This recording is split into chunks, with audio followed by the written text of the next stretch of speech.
the best of the week on Relevant Radio. Father Alan Hoffa is with us today, pastor of Holy Guardian Angels Parish in Reading, Pennsylvania, to talk about types of love. And we ran through Storge on the first part of before the break there, and now we are coming back with, you're saying philos. I've heard it called phileo, oftentimes, Father. But anyway, this brotherly love. Do you want to take us into that? Yeah. So again, I think you bring up, so I'm here in Reading, Pennsylvania. So we're about an hour and 15 minutes from Philadelphia, the city of brotherly love, philosophy, the love of wisdom. Or the study of wisdom, love of wisdom. It's that friendship love.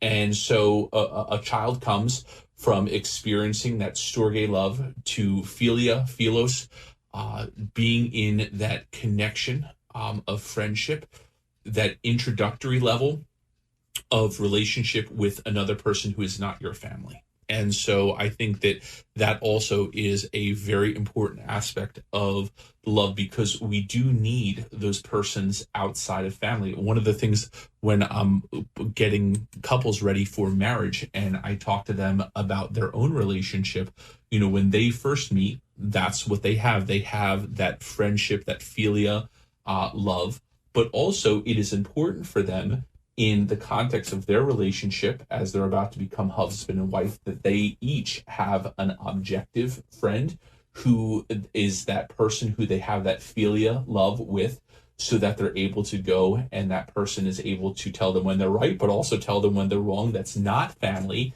and that isn't their spouse. And so, when we look at another aspect of philia, you're looking at shared values, interest, those types of things. And that is, again, what makes us gravitate towards another person. We're not going to go and be best friends with a person who is completely on the other page from us.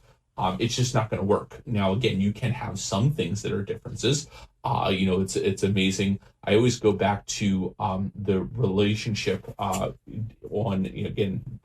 I think this is relevant because of the culture that we live in, that so many that now people can't be friends if they sit on the different side of a political, ideology, for instance. And I always look back to the great relationship that Justice Ginsburg and Justice Scalia had.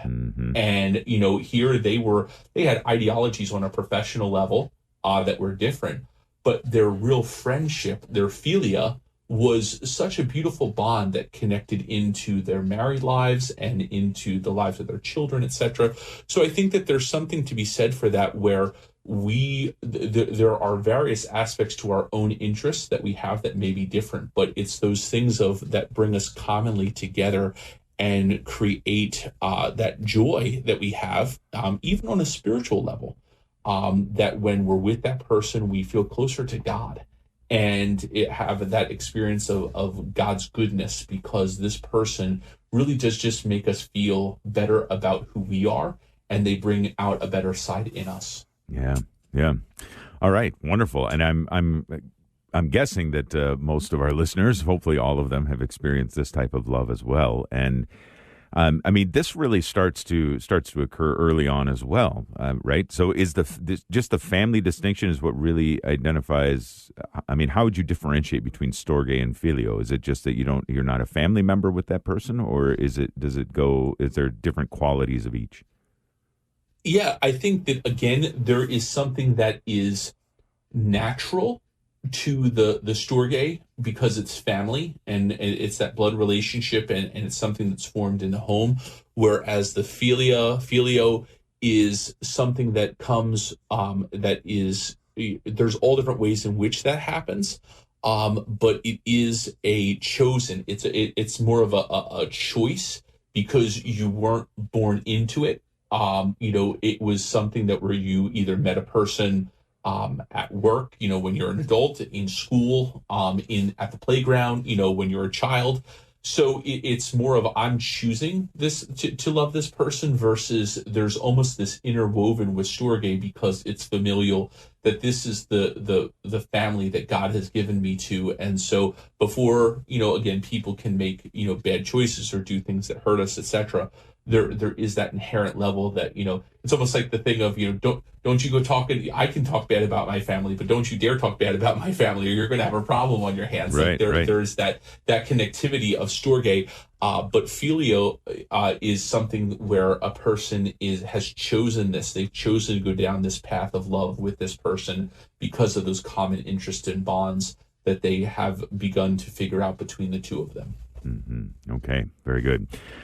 Join the conversation if you have a question about the different types of love, storge, filio, and we'll get into the other ones as well, eros and agape, in not too long here. We'll turn the page onto those. But if you have a question about what we're talking about, if you'd like to be part of the conversation, join us at 888-914-9149, 888-914-9149, or send us an email, innerlife@relevantradio.com.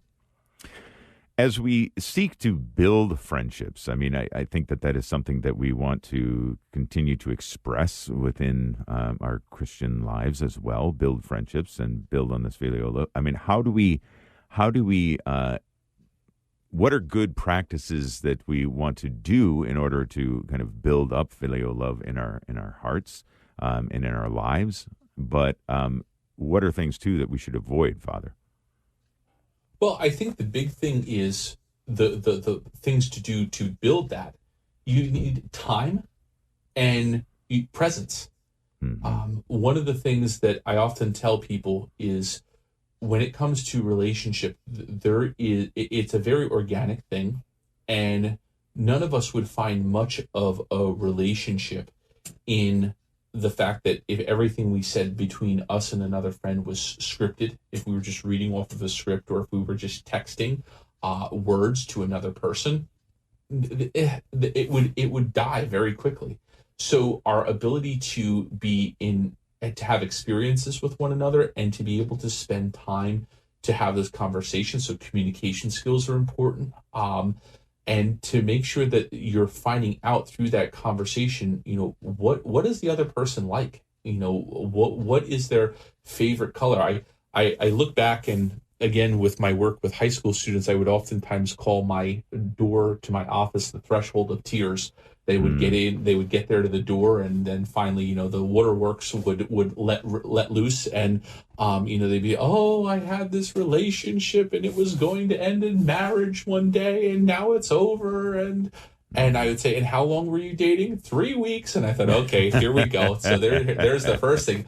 But the other thing that I would say, and I joke about this all the time, and it's partially true, if I ever have the time to sit down and write, these things down and create a book or something, Father Hoffa's Guide to Successful Relationships, especially, dating for our young people, I would say to them, how long were you friends before you started putting official terms, or even, they say talking, or the boyfriend and girlfriend, or whatever the case may be. Mm-hmm. And they look at me and they say, what?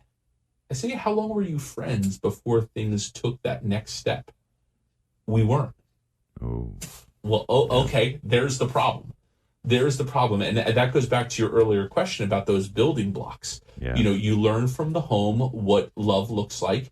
Then you learn in friendship what love looks like, because, again, your friends are the people who know you, who know the things about you that make you joyful, happy. And that should always be something that, as you progress in those levels of love, that people know about you, and it is the basis of relationship. And so giving time and experience, allowing for experiences to happen is great. But then on the flip side, it's when you neglect time, when you neglect the opportunity for those conversations or those experiences, that you're really not feeding that relationship, that love, in the way it should be fed. You're actually starving it, and it can start to create bad things within the context of the relationship and actually break it down. That was the Best of the Week on Relevant Radio. The best way to listen to the Best of the Week is on the Relevant Radio app, free and always free. Download and share the #1 free Catholic app today in the App Store.